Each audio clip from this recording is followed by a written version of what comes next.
Hey guys, I'm Hannah Cox with BASEDPolitics, and welcome to a special presidential debate 2024 episode.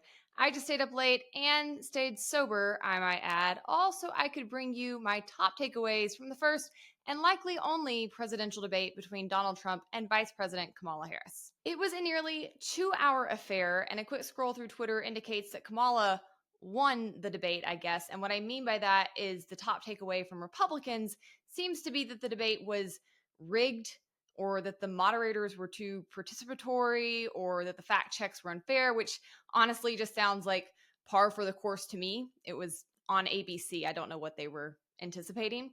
Debates are inherently rigged. That's why you will never see independents or third parties allowed into them.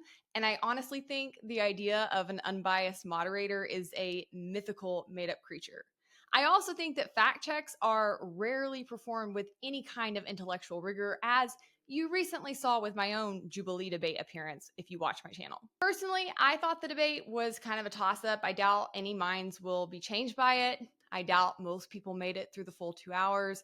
I thought both candidates came off pretty unlikable, as they usually do, and at times pretty unhinged. And as a whole, I think we might be in danger here. But before we dive into my top takeaways from the debate, make sure you like this video, subscribe to my channel if you have not already, and of course, ring the notification bell so that you never miss one of my episodes. First of all, I do want to say that I thought too little of this debate focused on domestic policy in general, and that was super frustrating to me. There was nothing America first about it whatsoever. They spent way too much time focused on Ukraine and Israel, which are conflicts that we should have nothing to do with whatsoever.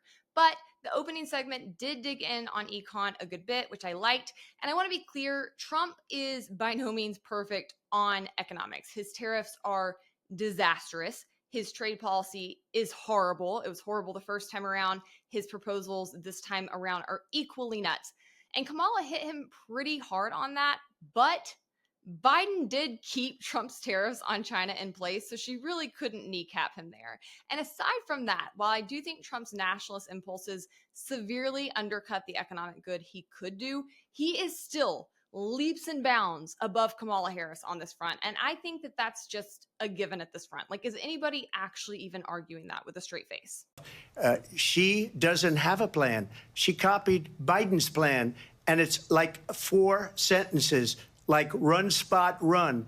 4 sentences that are just, oh, we'll try and lower taxes.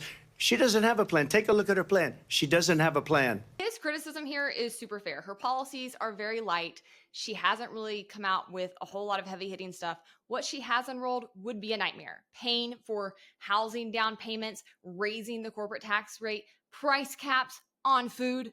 This round goes to Trump, hands down. But his victory was short-lived, as the debate then moved on to abortion, which I think everybody knows is just going to be a soft spot for him. And honestly, it kind of sucks because Trump is not nearly as unhinged on this issue as many of the rest of the people in the GOP are. But it doesn't matter. He still gets the rest of their record hung around his neck. I think Trump is actually pretty moderate on abortion. When you really dig into what he as a person thinks, I think he sounds like he's where most Americans are. And where that is would be that they want abortion to be accessible for people, especially early on.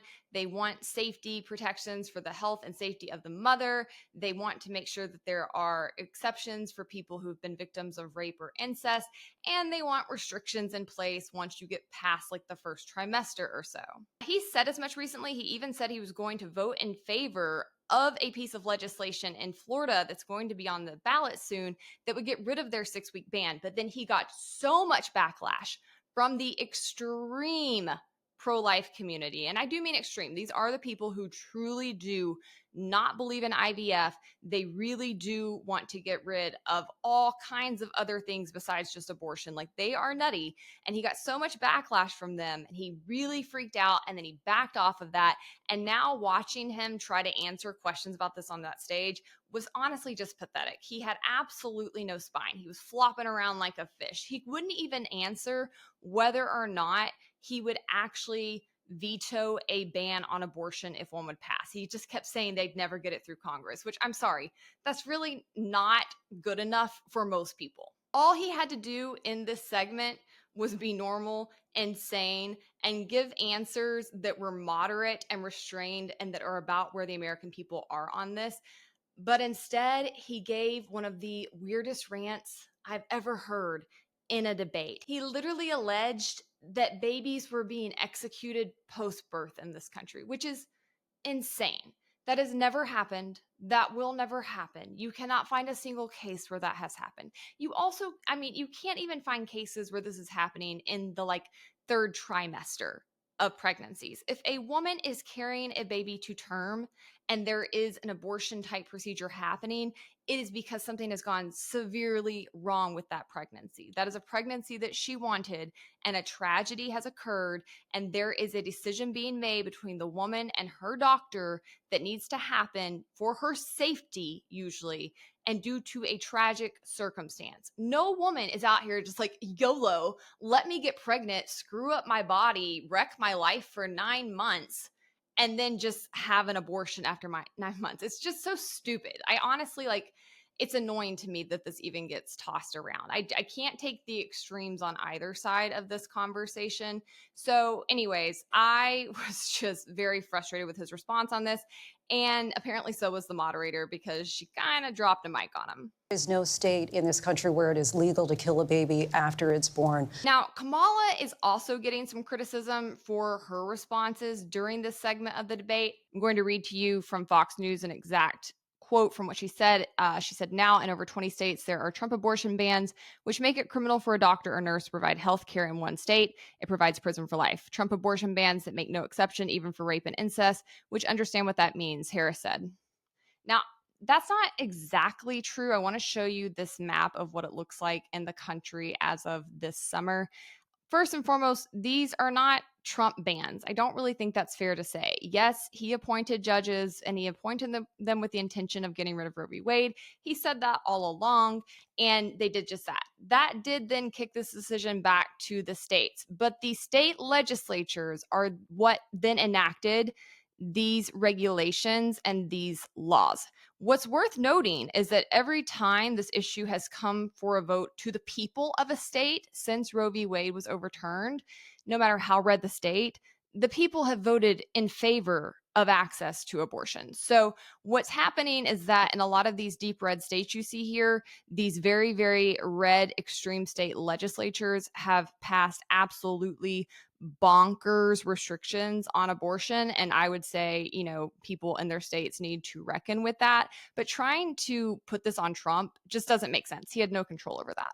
I also just have to show you one other clip from Trump during this segment for pure comedy. He went on this rant about IVF because she again tried to accuse him for being against IVF, which he's not. He has come out in full force in favor of IVF. He has pushed back on the extremes of the pro-life community, which again, some of these people do want to get rid of it, but he has been very in favor of it, as have most people who are in office as Republicans, because they recognize this is a huge losing issue and they're running as fast as they can away from those people. He's even proposed paying with taxpayer dollars for people's IVF, which is economically illiterate and stupid, but he is not anti-IVF in any way.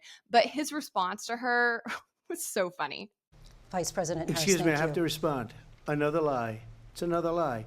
I have been a leader on IVF, which is fertilization. The IVF, I have been a leader. In fact, when they got a very negative decision on IVF from the Alabama courts, I saw the people of Alabama and the legislature 2 days later voted it in. I've been a leader on it. They know that, and everybody else knows it. I have been a leader on fertilization, IVF.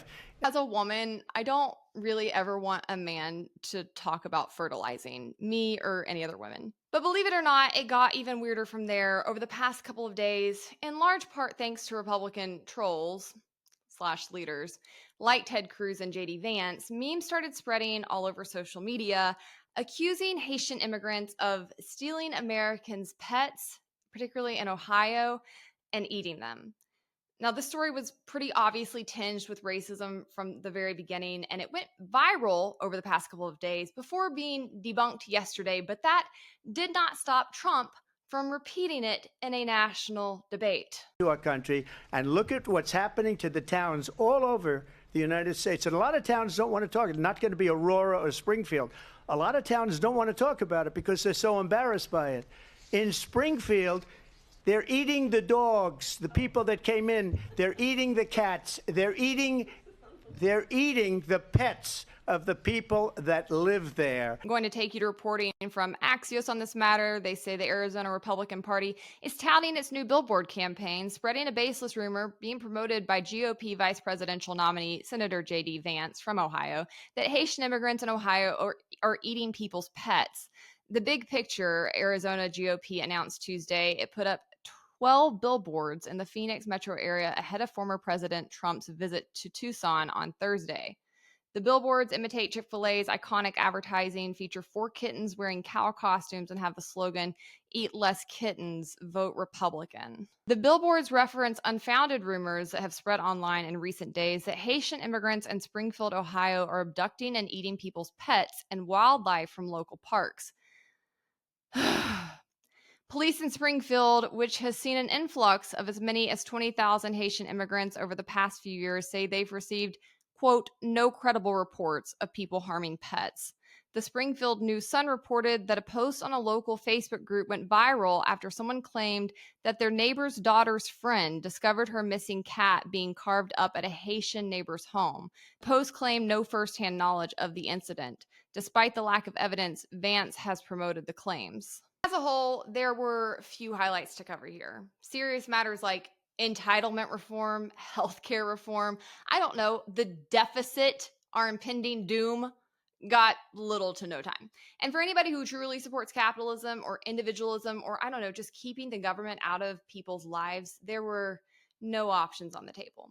But ultimately, nothing gets better until Americans get smarter and push back. I think that much should be clear at this point. The two-party system doesn't have any incentive to offer you anything better than this, and it's not going to. All right, guys, I hope you like this episode. Make sure you like the video, subscribe to the channel if you've not already, and if you want even more content, you can follow me on Instagram, Twitter, or TikTok.